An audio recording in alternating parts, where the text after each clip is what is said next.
Jasmine Pineda has become one of the most polarizing figures in the 90-Day Fiancé franchise. Her past behavior and evolving personality have led many fans, including myself, to question her true intentions, especially now that she's entangled with Matt Brownie's.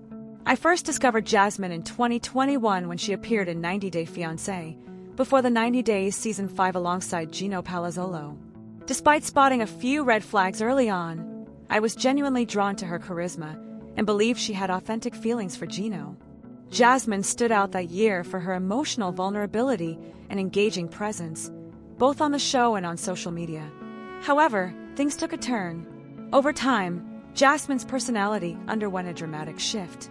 She began making questionable choices that alienated her fan base and made her feel far less relatable. What once seemed like endearing emotional honesty started to look more like manipulation.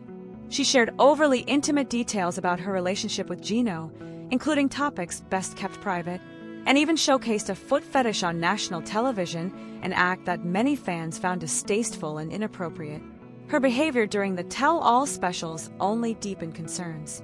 Jasmine's openness began to feel more like oversharing, and her increasingly combative attitude didn't sit well with longtime viewers. The biggest blow to her credibility came when she proposed an open marriage as a solution to her and Gino's intimacy issues, a suggestion that felt not only disingenuous, but also unfair to Gino, who consistently appeared to be the more invested partner. Throughout her time on 90 Day, The Last Resort, Jasmine's actions raised more questions than answers. She arrived on the spin-off claiming she wanted to repair her marriage with Gino and build a future together. But what unfolded suggested otherwise. She engaged in behavior that undermined their relationship, such as secretly talking to Matt behind Gino's back. Jasmine publicly insulted Gino, questioned his manhood, and unfairly blamed him for their problems. Meanwhile, she formed a questionable bond with Matt, which eventually led to her pregnancy with him despite her earlier resistance to the idea of having children with Gino. This contradiction left many fans confused and betrayed. Jasmine frequently declared that Gino was the love of her life and the most important person to her, yet she used his money to rent an apartment in the same building as her ex-boyfriend and spent thousands on cosmetic procedures, dental work, and facials, all funded by Gino. She often picked unnecessary fights, demanded things constantly, and even threatened to leave him when he didn't comply. It became clear that she was asserting control rather than building a healthy partnership. Season 2 of The Last Resort was especially telling. Jasmine's facade seemed to crumble, exposing her real priorities. Rather than repairing her marriage, she appeared to be creating an escape route through her growing relationship with Matt. It's not just that she left Gino, it's how she did it. Publicly humiliating him, emotionally withdrawing, and ultimately having a baby with someone else.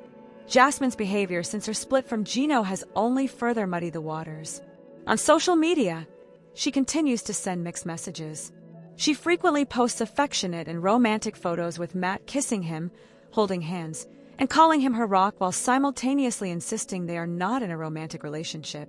According to her, Matt is simply a supportive co-parent and nothing more. On the surface, there's nothing inherently wrong with this until you look deeper.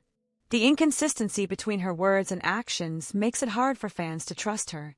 It's almost as if she's emotionally manipulating Matt into maintaining a pseudo-relationship without fully committing. Given Jasmine's history of financial dependence on her partners, many viewers suspect that her closeness to Matt might be less about love and more about security. This theory gains traction when you consider Jasmine's current financial struggles. While she continues to make money through platforms like OnlyFans and Cameo, it appears her income may not be as stable or substantial as it once was. She even admitted earlier in 2025 that she couldn't afford to get her nails done anymore. Her attempt to launch a fitness brand, including a vegan protein line, failed to gain traction. She's also no longer with Gino, who once supported her financially in countless ways, paying for procedures, housing, travel, and even promising to help bring her children to the United States. Now, Jasmine seems to be forming a similarly dependent dynamic with Matt. He reportedly helped her find a place to live, covers expenses, and provides emotional support. The relationship might not be labeled as romantic, but Jasmine's actions suggest that she benefits significantly from keeping Matt close. It's hard not to wonder if she's using their friendship as a safety net in case her financial situation worsens. Another red flag is Jasmine's continued pattern of deflecting blame and avoiding accountability. Whether it's with Gino or Matt, she often presents herself as the victim, rarely owning up to her mistakes. A prime example of this is her public baby announcement, where she posted a wish list and encouraged fans to send her gifts, essentially asking strangers to help provide for her child's basic needs. While many celebrities and influencers do similar things, in Jasmine's case, it felt tone-deaf and opportunistic given the circumstances. Ultimately, Jasmine Pineda's controversial past and present actions have led many 90 Day Fiancé fans, myself included, to view her with skepticism. Her pattern of behavior raises serious doubts about her intentions, and her inconsistent storytelling makes it nearly impossible to trust her. Jasmine's tendency to romanticize chaos, exploit sympathy, and manipulate emotionally vulnerable people like Gino and Matt is deeply concerning. Sadly, it seems likely that Matt may be headed down the same unfortunate path as Gino unless he realizes what's happening and creates some much-needed distance. Jasmine is undeniably a captivating personality, but behind the glamour and theatrics lies a complicated and troubling pattern that fans can no longer ignore. In 90 Day Fiancé Season 11, Episode 15, Sarper and Shekinah met with the latter's friends, where a conversation about getting a prenup ahead of their wedding caused tension between the group. Sarper was upset that his fiancé's friends brought it up, and in response to what he considered an absurd request, pitched a clause he wanted in the prenuptial agreement. He told his bride-to-be that if she went over her target weight, he would have to pay a fine of $1,000 for every pound she gained, and Shekinah was on board with the same. While justifying this to her friends, she said that it was like him telling her to do the dishes while she was already doing them, since her weight was something she actively worked on. Sarper's request and Shekinah's willingness to agree to the condition left me shocked. I believe it showcases what is fundamentally wrong with their relationship, with Sarper wanting to take full control of his fiancé, with Shekinah being okay with being dominated in all aspects of life. Given what the female 90 Day Fiancé Season 11 cast member previously shared about being in an abusive relationship, I also believe that Shekinah is in serious need of counseling because, in my opinion, she hasn't completely healed and cannot identify the toxic, controlling, and manipulative traits that Sarper often presents. Although Shekinah might be taking care of her body already by maintaining a certain weight, I don't think she realizes how much power she is willing to give her husband to be by agreeing to include the weight gain clause in their prenup. I also don't think the two considered how a woman's body changes throughout her life. It also makes me wonder if the clause would be applicable if they have kids together. Will Shekinah be required to pay the $1,000 per pound penalty if she gets pregnant? In the latest episode of 90 Day Fiancé Season 11, Sarper was upset by Shekinah's friends talking about the couple getting a prenup. If you put agreements in a marriage, it's business, he told the group. He explained how business agreements take place and noted that she came to her with an offer and he wanted to counteroffer it. The 90 Day Fiancé Season 11 star told Shekinah he wanted to add a clause of his own, that he also said that there was a myth in Turkey that women didn't look after themselves after getting married, but said that it wasn't something he was concerned about. However, he still wanted to do it. Sarper told Shekinah she would need to do that if she wanted a prenup. Without hearing his complete offer, Shekinah agreed to it. However, her friends urged her to wait. The 90 Day Fiancé Season 11 star told her friend Sarper was just upset and was acting out. Dan told Sarper he was being unfair to Shekinah and that he couldn't add such a clause in the prenup. Meanwhile, Shekinah told the cameras that her fiancé's counteroffer wasn't a shock. The male cast member explained that since Shekinah's target weight was 128 pounds, as per the clause he wanted to add, she would be required to pay him a $1,000 penalty for every pound she gained, and that he would weigh her every month to keep track. Not only was Shekinah okay with the request, she also went as far as making excuses for Sarper instead of recognizing the toxic patterns that are evident in their relationship. Aminata Mina Mack has moved to the United States to marry Mark Bassett on 90 Day Fiancé, but she is hesitant to get married without her son, Clayton, who is currently in Paris, France. Mina and Mark started their relationship in 2019 when they met at a restaurant in Paris. After briefly locking eyes, They quickly entered a romantic relationship with the hope of building a future together. Mark felt a strong connection with Mina, and after dating for some time, he proposed to her, taking their relationship to the next level. Mark and Mina got pregnant shortly after their engagement. They welcomed their daughter, Maria, starting a family before getting married. Although Mark hadn't planned to become a father, he accepted the responsibility willingly and embraced his role as a parent. Mark and Mina faced many challenges together, the most notable being their significant 23-year age difference. They joined 90 Day Fiancé Season 11, sharing their unique story with viewers. Like other reality TV couples, Mark and Mina faced skepticism from both relatives and friends. Mark's daughter doubts Mina's intentions, pointing out obvious red flags. Mina's son, Clayton, played a significant role in her romantic relationship with Mark. Originally from Paris, Mina had Clayton, her first child, when she was in her mid-20s. She raised him with love and compassion, ensuring he had a good life. However, complications arose after Mina began a relationship with Mark. She obtained her K-1 visa, but was unable to bring her 9-year-old son to the United States, leading to her feeling unhappy. Mina even refused to marry Mark unless Clayton could join them in the United States, emphasizing that her son was her top priority. Mina misses Clayton in the United States, leading many 90 Day Fiancé viewers to question her decision to move to the country without him. In reality, she chose to do so in hopes of reuniting with Clayton once his passport issues were resolved. She was pleased to learn that Mark was interested in adopting her son. Unfortunately, visa-related delays were unavoidable for both Mark and Mina, leaving them with no choice but to wait and miss their child. Mina was unhappy being in the United States without her 9-year-old child, feeling incomplete without him. Mina's latest photos feature her entire family, including Mark, Maria, and Mina herself, enjoying their time in the United States. In December 2024, Mina posted pictures of her family celebrating the new year. She captioned the post with, "Sunset on a great 2024 and hey race to an even better 2025 for all our family, friends, and loved ones." Unfortunately, Clayton, Mina's son, wasn't present in the new pictures. His absence from most of Mina's recent Instagram posts indicates that he hasn't yet received his visa to travel to the United States. In May 2025, Mina and Mark provided an update on Clayton's U.S. visa.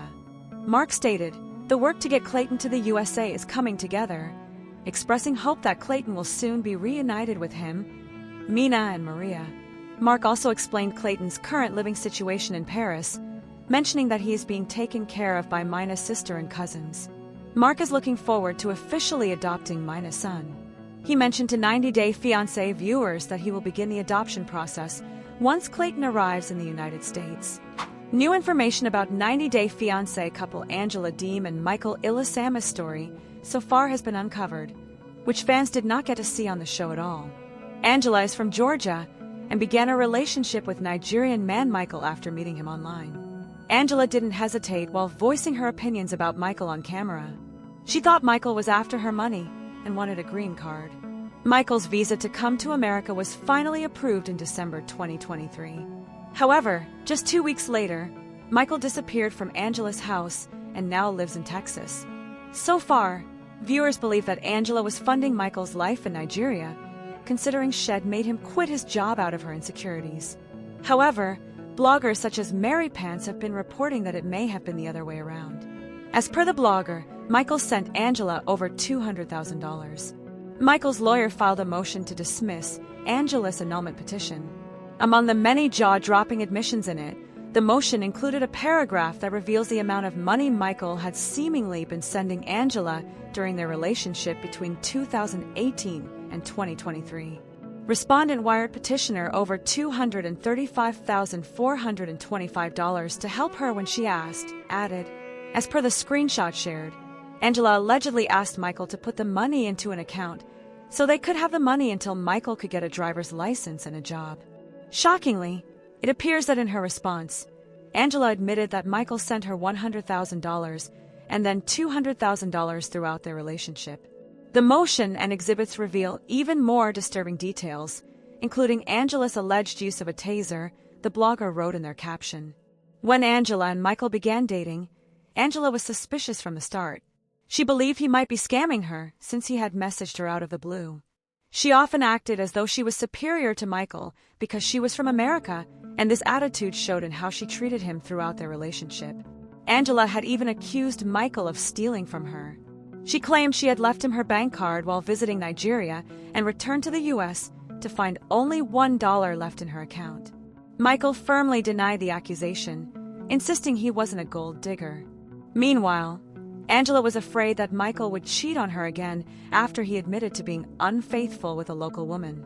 She forbade him from going to work and led fans to believe she was financially supporting him. However, the money Michael gave to Angela was likely his share of their joint earnings from the show or platforms such as Cameo, social media, and others. Rather than sending him money from her own pocket, Angela was apparently keeping his portion of the show earnings as well, effectively taking control of both her and Michael's income. Angela may have been taking money from Michael to help bring him to America. When she yelled about supporting him, it may have actually been the other way around.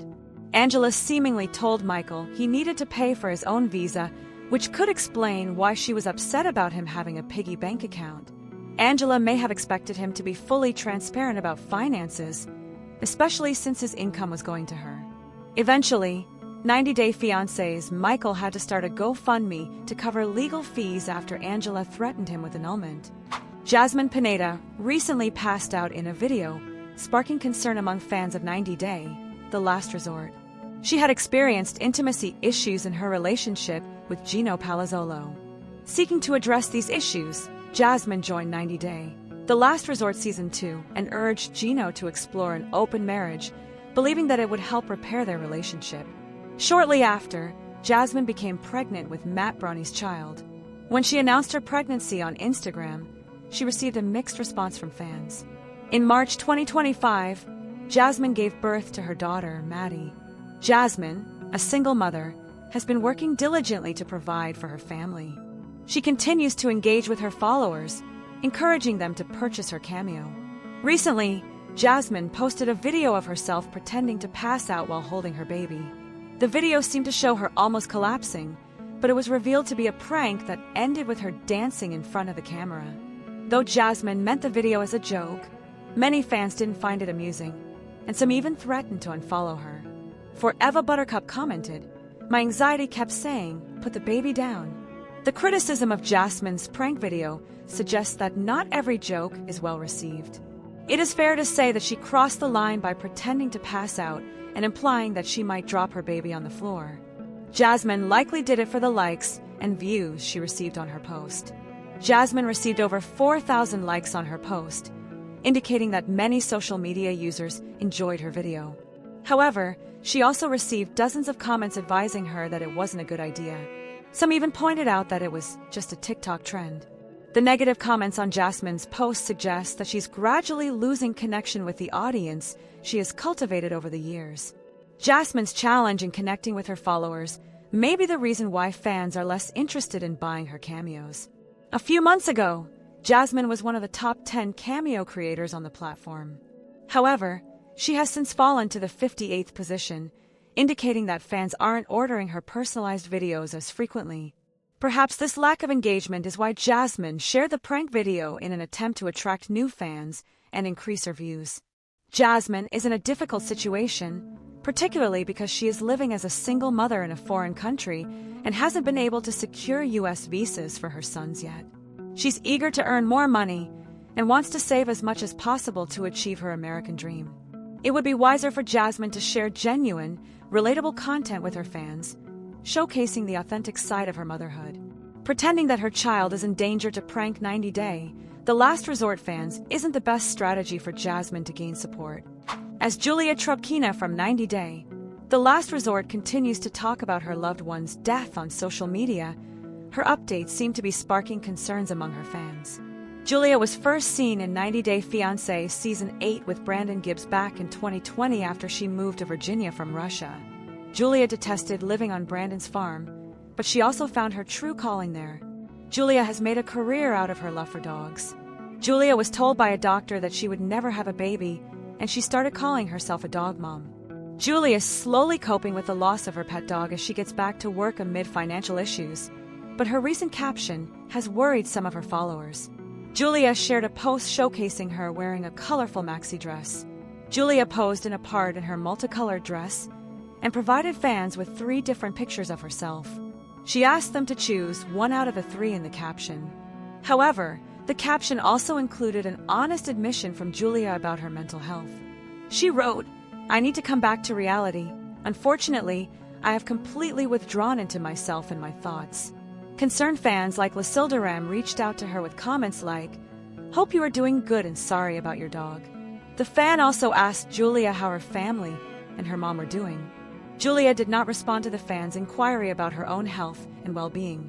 Instead, she told them, "Thank you for asking. I will tell soon about my family."